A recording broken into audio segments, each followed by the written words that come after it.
Cell is like super hero of our body. हमारे body का जो 95% इम्यूनिटी है वो इम्यूनिटी को कंट्रोल करता है, तय करता है सिर्फ एक वर्ड एंड एक सेल आपकी बॉडी की, वो है डेंड्रिटिक सेल। अच्छा, अब ये डेंड्रिटिक सेल मिलेगा कहाँ? ये पूरे बॉडी में फैला हुआ है, खास तौर पे आपके हाथों में फैला हुआ है, आपके पूरे स्किन में फैला हुआ है डेंड्रिटिक सेल।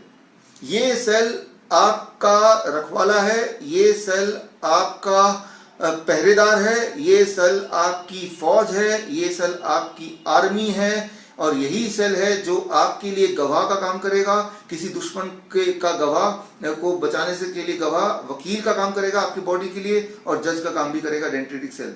ये सेल कहाँ पाया जाता है? आपके पूरे बॉडी में पाया जाता है, हाथ में, स्किन में, हर जगह पाया जाता है। अगर ये सेल आपने हटा दिया, कुछ लोग ऐसे हैं पूरे दुनिया में, कुछ छोटे बच्चे हैं जिनके बॉडी में ये सेल या तो कम होते हैं या मर चुके होते हैं। वही लोग हैं जो डायबिटीज टाइप 1 पेशेंट बन जाते हैं, ऑटो इम्यून डिजीज आ जाता है, एलर्जी आता है, या किसी भी तरह का स्किन डिजीज आ जाता है। तो छोटे बच्चे डायबिटीज टाइप 1 या ADHD मेंटल डिसऑर्डर या फिर स्टमक इन्फेक्शन, अल्सर, या और भी किसी तरह का एलर्जी या ऑटोइम्यून डिजीज, ये सारा कुछ होता है अगर बचपन से अनफॉर्चुनेटली डेंड्रिटिक सेल आपके बॉडी में कम हो या वो किसी वजह से मर जाए। अब ये सेल कैसे काम करता है अगले 2-3 मिनट में आपको समझा दूंगा, और उसके बाद सारा कुछ आसान। तो अगला 2-3 मिनट एक बार ध्यान समझिए। जब भी आपके बॉडी में कोई भी चीज एंटर करती है, खास तौर पे मुंह से, तो आपके बॉडी में जो डेंड्रिटिक सेल हर जगह फैले हुए हैं, ये डिसाइड करता है ये जो भी चीज बॉडी के अंदर गया है ये बॉडी का दोस्त है या दुश्मन है। जब भी कोई चीज आपके बॉडी में एंटर करती है, मुंह से, नाक से, या मच्छर काटेंगे तो स्किन से, या कोई जर्म, कोई खून निकल रहा है वहां पे कुछ कीटाणु चले जाएंगे बॉडी के अंदर, आपके बॉडी के अंदर स्किन के माध्यम से, नाक के माध्यम से, मुंह के माध्यम से, किसी माध्यम से जब भी कोई भी चीज एंटर करता है, चाहे वो दवाई एंटर करती है, चाहे वो खाना एंटर करता है, चाहे वो बैक्टीरिया एंटर करता है, चाहे वो वायरस एंटर करता है, कोई भी चीज जब बॉडी में एंटर करता है तो आपके बॉडी में वो जो सुपर हीरो है, सुपर हीरो डिसाइड करता है कि ये दोस्त है बॉडी का या दुश्मन है, दोस्त है या दुश्मन है। तो फॉर एग्जाम्पल कोई वायरस एंटर करेगा, कोई बैक्टीरिया एंटर करेगा, कोई ऐसा केमिकल एंटर करेगा जो बॉडी को नुकसान करता है, तो कौन डिसाइड करेगा कि ये दोस्त है दुश्मन है? सिर्फ एक सेल डिसाइड करेगा, उसका नाम है डेंड्रिटिक सेल। और अगर उसने डिसाइड कर लिया ये तो दुश्मन है, तो डेंड्रिटिक सेल फिर आदेश देगा, पूरे बॉडी में फौज है जिसे हम इम्यूनिटी बोलते हैं, जिसे हम टी सेल्स बोलते हैं या इम्यून सेल्स बोलते हैं, उसको फौज को इशारा देगा कि भाई ये दुश्मन आ गए हैं, इन पे अटैक करो। और दुश्मन वो वायरस हो सकता है, वो कोरोना वायरस हो सकता है, वो H1N1 हो सकता है, वो ट्यूबरकुलोसिस का बैक्टीरिया हो सकता है, वो कोई और पैथोजन हो सकता है, वो कोई केमिकल हो सकता है, वो कोई पॉइजन हो सकता है, जो भी वो है, फिर हमारी इम्यूनिटी पूरी ताकत लगा के उसको मार देगी। इससे फर्क नहीं पड़ता है, कोई मतलब नहीं है कि उस वायरस का, उस बैक्टीरिया का, उस पैथोजन का नाम क्या है। वो हमारा काम नहीं है नाम उसका ढूंढना, डायग्नोस करना, हमारा बिल्कुल काम नहीं है। ये काम तो सुपर हीरो का है, और सुपर हीरो या तो बॉलीवुड में होंगे या फिर हमारे बॉडी के अंदर होंगे। ये डेंड्रिटिक सेल अगर आपके पास है तो आप वायरस से, बैक्टीरिया से मर नहीं सकते। क्यों नहीं मर सकते? क्योंकि जैसे ही वो बॉडी के अंदर जाएगा, जैसे ही वो बॉडी के अंदर जाएगा, हमारे डेंड्रिटिक सेल उसको पहचान लेगी कि ये दोस्त नहीं है, ये दुश्मन है। अच्छा, दुश्मन है तो सारी सोल्जर्स को ऑर्डर कर देगी, और सोल्जर्स जब लड़ाई कर रहे होते हैं वायरस से या बैक्टीरिया से, आपको तो पता ही है कि तब हमारे बॉडी का टेम्परेचर बढ़ जाता है। टेम्परेचर भी एक टूल है, एक वेपन है, जिससे जब टेम्परेचर बढ़ जाएगा बॉडी का, तो ऐसे में हमारे अंदर जो वायरस है वो इनएक्टिव हो जाते हैं। इस तरह से मैं उदाहरण देता हूं, आपने देखा होगा कि बहुत बड़ी भीड़ है जो पत्थरबाजी कर रही है, पत्थर फेंक रही है, तो पुलिस के लोग क्या करते हैं कि उनके ऊपर आंसू गैस छोड़ देते हैं। अब आंसू गैस जब छोड़ते हैं तो उनको कुछ दिखाई नहीं देता, और ऐसे में पत्थर फेंकना बंद कर देते हैं, वो अपना बचाव करने लगते हैं।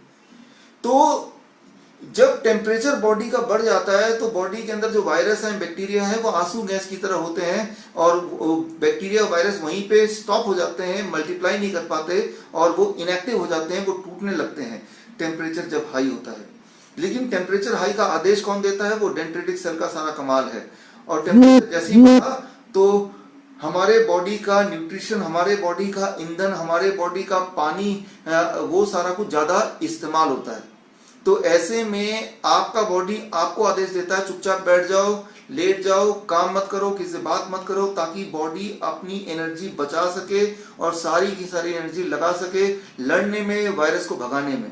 तो टेम्परेचर का बढ़ जाना या बुखार फील करना या वीकनेस फील करना, ये बीमारी नहीं है, ये तो बॉडी में लड़ाई चल रही है और लड़ाई का एक सिम्टम बोल सकते हैं, एक वार्निंग साइन बोल सकते हैं। ऐसे में हमें अपने बॉडी का सपोर्ट करना है। ऐसे में आप टेम्परेचर को घटाएंगे तो दवाई लेके, इसका मतलब कि जैसे ही टेम्परेचर घटेगा तो मान लो जो आंसू गैस चला रहे थे पुलिस, उनकी आंसू गैस जैसे ही खत्म होंगे तो वो जो मॉब था, वो जो अटैक करने वाले अनरूली मॉब थे, वो दोबारा से एक्टिव हो जाएंगे। इसलिए कभी भी आपको तो पता ही टेम्परेचर घटाना नहीं चाहिए, घटाना, टेम्परेचर बढ़ा रहेगा तो ही लड़ाई जारी रहेगी और तभी आप इस लड़ाई को जीत सकते हैं। ये तो सिंपल बातें हैं जो आपको पता ही है, तो इसमें ज्यादा डिटेल में जाने की मुझे आवश्यकता नहीं है। किसी को पूछना तो बाद में पूछ लीजिएगा। मैं यहाँ पे सिर्फ एक ही बात बोलना चाहूंगा कि जब भी कभी आपके बॉडी के अंदर कोई भी ऐसी चीज जाती है जो बॉडी के लिए नुकसानदेह है, वो वायरस हो सकता है, बैक्टीरिया हो सकता है, केमिकल हो सकता है, कोई भी चीज हो सकती है, तो हमारे बॉडी में एक डेंड्रिटिक सेल है जो उसको अटैक करेगा, जो पूरे बॉडी को एक्टिवेट करेगा। डेंड्रिटिक सेल अगर नहीं है या वो मर गए हैं, उसके कारण क्या है? एक कारण, बॉडी में बार बार केमिकल्स अगर आप देंगे तो डेंड्रिटिक सेल मर जाएंगे। जैसे जो लोग परफ्यूम ज्यादा लगाते हैं तो केमिकल बॉडी में, राइट, केमिकल के शैम्पू लगाते हैं बार बार तो डेंड्रिटिक सेल मर जाएंगे। ये बार बार सैनिटाइज करेंगे अपने हाथ को तो डेंड्रिटिक सेल मर जाएंगे, राइट। या फिर आप वैक्सीनेशन करेंगे, बचपन में जब वैक्सीनेशन होती है, वैक्सीन में मैं एक छोटी सी बात बता के खत्म करूंगा। वैक्सीन, आपको पता है कि वैक्सीन के अंदर वायरस या बैक्टीरिया का छोटा सा प्रोटीन होता है और वो प्रोटीन बॉडी में डालते हैं ताकि उस प्रोटीन को देख के हमारा बॉडी उस प्रोटीन के अगेंस्ट एंटीबॉडी, एंटीबॉडी मतलब वेपन बिल्ड कर ले, हमारा बॉडी उसको देख के उसको लड़ना सीखे। लेकिन जब वायरस का छोटा सा प्रोटीन हम बॉडी में डालते हैं इंजेक्शन के माध्यम से, तो डेंड्रिटिक सेल हमारी बॉडी को बोलता है, देखो भाई ये जो प्रोटीन है ना, ये आपका कुछ बिगाड़ने नहीं वाला, वो एक्चुअल वायरस नहीं है, ये सिर्फ उसका छोटा सा प्रोटीन है। इसका मतलब हमारा बॉडी एंटीबॉडी नहीं डेवलप करेगा, तो वैक्सीन का जो सारा खेल खत्म हो जाएगा। तो वैक्सीन जब भी कोई आपके बॉडी में डाला जाता है तो वैक्सीन में वायरस का छोटा सा पार्ट के साथ साथ एल्युमिनियम या इस तरह के कुछ और केमिकल भी डालते हैं। एल्युमिनियम क्या करता है? वो वही करता है जो आंसू गैस किसी की आंखों में करेगा। एल्युमिनियम या इस तरह के केमिकल डेंड्रिटिक सेल के आंखों में आंसू गैस की तरह काम करता है। अब डेंड्रिटिक सेल को दिखाई नहीं देता कि सामने वो दुश्मन है या दोस्त है, तो डेंड्रिटिक सेल की जो ताकत है वो खत्म हो जाती है। तो मैं ये बोलना चाह रहा हूं, जाने अनजाने बचपन से हमने अपने ही डेंड्रिटिक सेल को कई तरह से मारने की कोशिश की, कभी वैक्सीन से, कभी केमिकल से, कभी सैनिटाइजर से। और जब जब डेंड्रिटिक सेल को आप मारेंगे तब तक अगर कोई दुश्मन, कोई वायरस, बैक्टीरिया बॉडी में अटैक करेगा तो आप बीमार पड़ेंगे और तब मौत हो भी सकती है। तो याद रखिए, आपके बॉडी का सिर्फ एक ही दोस्त है, वो है डेंड्रिटिक सेल। और जब तक डेंड्रिटिक सेल इस दुनिया में है तब तक आपको वायरस और बैक्टीरिया की चिंता करने की जरूरत नहीं है। अगर आपको मेरी बात पे यकीन नहीं हो रहा तो अगले एक लाइन जो मैं बोलूंगा उसके बाद आपको मेरी बात पे यकीन हो जाएगा। डेंड्रिटिक सेल का डिस्कवरी जिस इंसान ने किया था उनका नाम है रैल्फ स्टेनमैन। ये दुनिया के इकलौते ऐसे इंसान हैं जिनको 2011 में मरने के बाद नोबेल प्राइज मिला। दुनिया में एक ही इंसान को मरने के बाद नोबेल प्राइज मिला, क्योंकि नोबेल प्राइज दिया जाता है, उसका एक नियम है कि नोबेल प्राइज देंगे तभी जब वो जिंदा होगा, मरे हुए इंसान को नोबेल प्राइज नहीं दिया जाता। लेकिन एक एक्सेप्शन है, रैल्फ स्टेनमैन, जिन्होंने डेंड्रिटिक सेल का डिस्कवरी किया था। इस बात से आप अनुमान लगा सकते हैं ये कितना महत्वपूर्ण डिस्कवरी था क्योंकि आप जिंदा हैं, मैं जिंदा हूं, मैं आपसे बात कर पा रहा हूं। इसमें सबसे बड़ा रोल किसी भी बॉडी के सेल का है तो वो है डेंड्रिटिक सेल। तो आपको सिर्फ एक ही काम करना है कि हमें कोई भी ऐसा कदम नहीं उठाना है जिससे हमारे डेंड्रिटिक सेल मर जाएं, कमजोर हो जाएं या अंधे हो जाएं। तो मरेंगे कैसे, कमजोर कैसे होंगे, अंधे कैसे होंगे? एक, वैक्सीनेशन से होंगे। दो, केमिकल से होंगे, चाहे केमिकल आप किसी दवाइयों के माध्यम से पिएं या लगाएं।